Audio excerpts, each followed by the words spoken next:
Hello student, good morning. कैसे आप लोग? मैं सरवन सर फिर से आप लोग का स्वागत करता हूं। तो चलिए, हम लोग बोर्ड एग्जाम की है सो तैयारी है सो शुरू कर चुके हैं।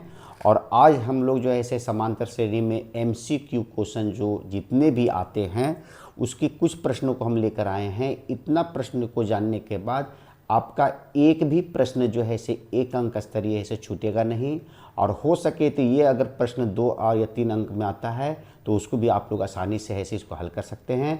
तो चलिए, समय को देखते हुए इसको हम लोग फटाफट है से इसको हल करते हैं। तो देखिए, मैं आपको के सामने जो है सो 5 प्रश्न लेकर आया हूँ, जिसमें है सो सारे एमसीक्यू क्वेश्चन है। एमसीक्यू क्वेश्चन मतलब एक अंक स्तरीय क्वेश्चन होते हैं। और यह एक अंक स्तरीय जो प्रश्न होते हैं उसके 4 है सो उत्तर दिए होते हैं, जिसमें से एक उत्तर हम लोग का जो है सो सही होता है और उसको हम लोग को बतलाना है। तो चलिए, हम लोग जो है सबसे पहले जो है सो एपी जो है समांतर श्रेणी जो पढ़ रहे हैं उसको बिना सूत्र के माध्यम से है सो कैसे बनाएंगे वो भी जानेंगे, और सूत्र के माध्यम से कैसे बनाएंगे वो भी हम लोग है जानेंगे। तो चलिए, इसको हम लोग हल करते हैं। तो पहला प्रश्न हम लोग को जो है से आ सकता है कि निम्न में कौन एपी में नहीं है। एपी में नहीं है पूछ रहा है, एपी में है नहीं पूछ रहा है, एपी में नहीं है। तो एपी में कब होता है? जब उनके बीच का अंतर जो है सो बराबर हो। अंतर का मतलब जैसे मान लीजिए कि यदि आप जो है से 4 में से 2 को घटाएंगे तो इन दोनों के बीच का अंतर 2 आएगा। उसी तरह यदि आप 6 में से 4 को घटाएंगे तो इसके बीच का भी अंतर जो होगा वो 2 होगा। अर्थात ये इनका और इनका अंतर है सो 2-2 आ रहा है। अर्थात इनके बीच का जो अंतर है वो हमेशा 2-2 है, इसलिए ये समांतर श्रेणी में है, अर्थात एपी में है ये। और यदि इनके बीच में जिनका अंतर है सो बराबर नहीं आएगा वो समांतर श्रेणी में नहीं होगा। तो देखिए, 9 में से 1 को घटा देंगे तो इसका अंतर कितना आ जाएगा? 8 आ जाएगा। 17 में से ऐसे 9 को घटा देंगे तो इसका भी अंतर 8 आ जाएगा। 2 ही संख्या को आप अंतर से देखिए। अब इसमें चलते हैं, -6 में से -10 को यदि हम लोग घटाते हैं, अर्थात कहने का मतलब है कि -6 में से -10 को यदि हम लोग घटाते हैं तो -6 और माइनस माइनस प्लस हो जाएगा, अर्थात 10 में से 6 जाएगा तो ये 4 हो जाएगा।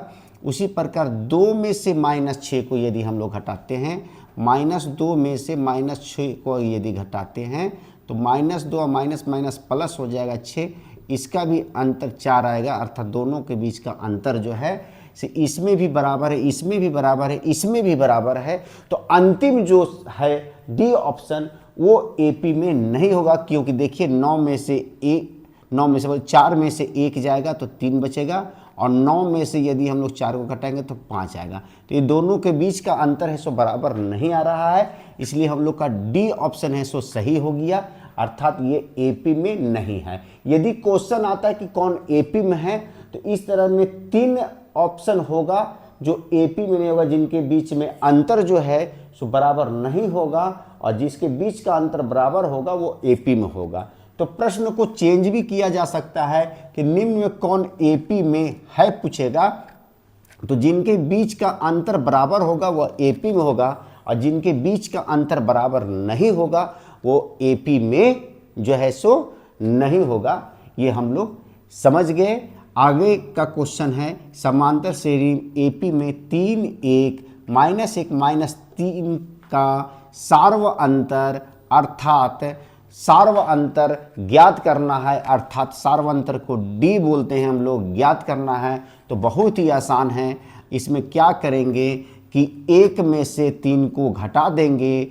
1 में से 3 को यदि हम लोग घटाते हैं तो हम लोग का आ जाएगा -2। यही हम लोग का सार्व अंतर निकल के आ गया। तो किस ऑप्शन में दिया गया है फटाफट आप लोग बताइए? B option. बी ऑप्शन में दिया गया है -2, इसमें हम लोग टिक लगा देंगे। आगे का प्रश्न है, एपी 10 7 4 का 30वां पद है सो हम लोग को निकालना है। 30वां पद हम लोग को निकालना है। तो कोई भी पद यदि निकालना हो तो हम लोग फार्मूला से भी इस पद को ऐसे निकाल सकते हैं, और बिना फार्मूला का भी इसको हम लोग निकाल सकते हैं। तो हम लोग को सिर्फ एक चीज़ याद रखना है मैं एक बॉक्स बना के आप लोग को बताया हूँ कि a प्लस डी जो है हम लोग को याद रखना है कि कोई भी पद निकालना हो तो a प्लस डी हम लोग को याद रखना है। a का मतलब होता है पहला पद, तो ये हम लोग का a दिया हुआ है, ये जो है इसे हम लोग का क्या है a है। और d जो होता है ये दोनों बीच का अंतर, अर्थात इससे पहले जो हम लोग पढ़े उस तरह। तो 7 में से यदि 10 को घटा देते हैं हम लोग, d निकालेंगे तो 7 में से क्या करेंगे हम लोग 10 को घटा देंगे तो -3 आ गया। तो d हम लोग को निकल के आ गया -3 आ गया, और प्रथम पद है सो 10 दिया गया है। तो हम लोग क्या करेंगे कि सबसे पहले यहाँ पर a का जो है सो मान कितना है तो 10 है। अब यहाँ पर प्लस है, और d का जो मान है हम लोग का कितना है, d का मान, तो d का मान हम लोग कितना निकाले हैं तो -3 निकाले हैं, -3। और जितना पद निकालना हो, जितना पद हम लोग को निकालना हो, जैसे 30 पद निकालना है तो हम लोग एक अंक इससे कम, इससे एक अंक कम, इसके पीछे वाली संख्या 29 से हम इसको क्या करेंगे कि सार्व अंतर को गुना कर देंगे। तो देखिए ये आ जाएगा हम लोग का कितना आ जाएगा तो 10, और प्लस माइनस माइनस होता है 29 तिया 87 हो गया। अब 10 में से 87 को घटाएंगे तो -77 आएगा। यही हम लोग का जो है से पद निकल गया 30वां पद। कोई भी पद यहाँ पर पूछा जा सकता है आप लोग से, 19वां पद, 21वां पद, 12वां पद। तो आप लोग को याद रखना है कि प्रथम पद में कोई भी ऐसे परिवर्तन नहीं होता है, सिर्फ d का मान रख के जो है सो एक पद को है सो हम लोग को क्या करना है कि एक पद कम से उसको हम लोग d को क्या करेंगे गुना कर सकते हैं। अर्थात आप सूत्र में लिख सकते हैं a प्लस 29d लिख सकते हैं यदि इसका 30वां पद निकालना हो।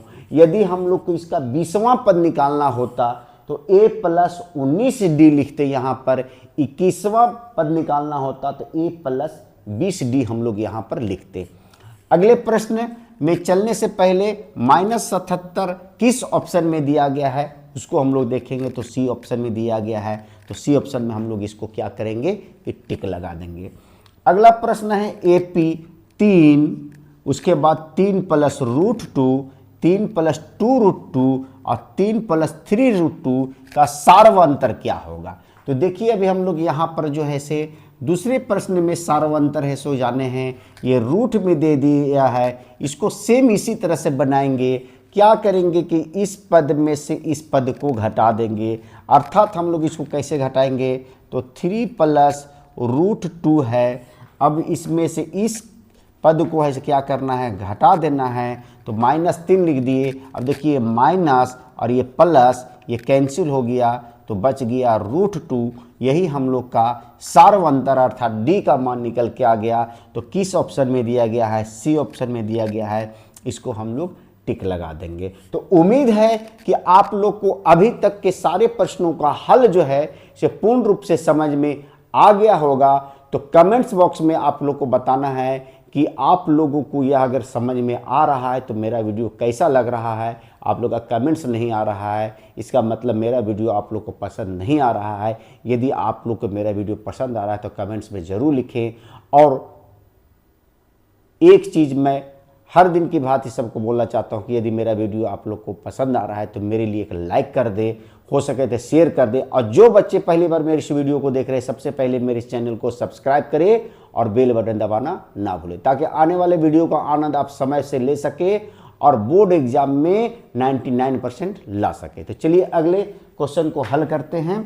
अगला लास्ट प्रश्न हम लोग का है AP में, यदि A 7 D 3 n बराबर 8 तब an का मान होगा कितना होगा, 18, 20, 28 या 30 होगा। तो देखिए इस तरह से जब a का मान, d का मान, n का मान और an पूछे तो an का एक फॉर्मूला होता है, उसमें हमको इसको बैठा देना है। तो सबसे पहले हम लोग इसको क्लीन करते हैं।